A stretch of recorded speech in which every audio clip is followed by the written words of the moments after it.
And as we were talking about whose voices we wanted to lift up today, your name was raised, Agnes, because of the incredible grace and sensitivity with which you walk through the world and the way that you write. And we're just so eager to hear your take on this incredibly challenging Torah reading that we encountered today. Thank you. Shana Tova. We all hear voices in our heads. Abraham heard the voice of God. I hear my Father's voice. In my Father's voice, I hear Baltimore, the city that raised us both. I hear a concern for reputation, his own and that of his children. I hear, this is what boys care about, how boys behave. I hear the emotional disconnection of someone who lost both parents young and survived by not grieving. I hear the joke, enough about you, let's talk about me, more times than I can count. I hear conservative economics blogs. I hear some combination of Milton Friedman and Groucho Marx. That voice made me, and then I entered the world and that voice cracked and seemed wholly inadequate.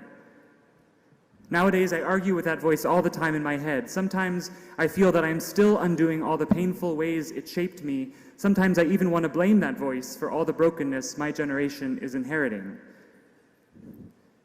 My relationship with my father was at a low point this winter.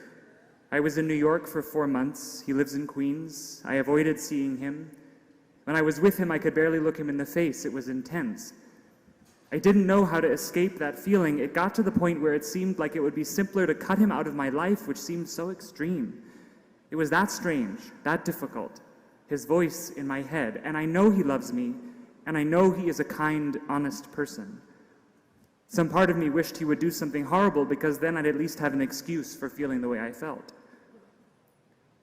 I have a fantasy in which my father says to me, wake up, we're going to make a sacrifice to God. And together we pack water bottles and those little individual Chobani yogurts and head for the mountains. In this fantasy, my father finally reveals the knife with which he is going to kill me. And it's a relief, because then I know he is my enemy. I know I was right all along about his politics, his emotional makeup. All my fear and anger will be justified. I don't think the Akedah is a nightmare. I think it's a fantasy in which things could be simple, in which I can pretend my father doesn't love me, in which I no longer have to make sense of my love for him. When God asks Abraham to bring his child up a mountain as a sacrifice, it isn't Abraham's first time sacrificing someone he loves for his God. He sacrificed his parents years before. He didn't kill them, no, but he left them, cut ties. As far as we know, he never spoke to them again. I can imagine them crying as he packs. We don't understand, Avram. Why are you leaving us? His face is stony. He is avoiding their gaze. In some ways, the Akedah is a way out for Abraham, too. It's a fantasy in which he doesn't miss his parents, in which loving God means being alone, in which no one you love is mortal, in which he doesn't have to figure out how to be someone's father. I think it was March 12th. My father came to see the play I was in New York to work on with his new girlfriend. Afterwards, he was waiting for me.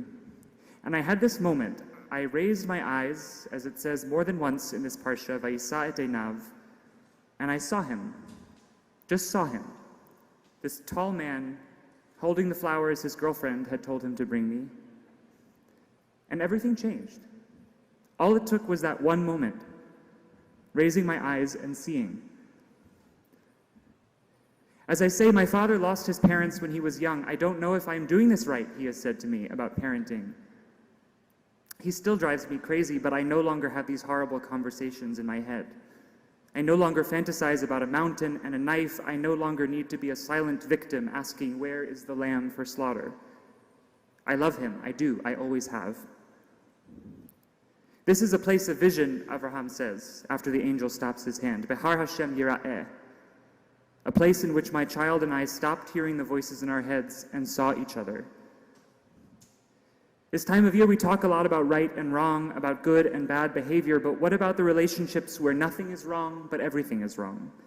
In which there is love but it seems impossible or frightening to access? I wonder if our task is to take a deep breath and raise our eyes, stop listening to those voices and look at each other. In Psalm 27, the psalm we read in this season, there is that famous line about seeking God's face. Lecha amar libi bakshu fanai et panecha Hashem avakesh. But buried later in the psalm is another line I love. Luleh ha'emanti lirot betuv Hashem be'eretz chayim.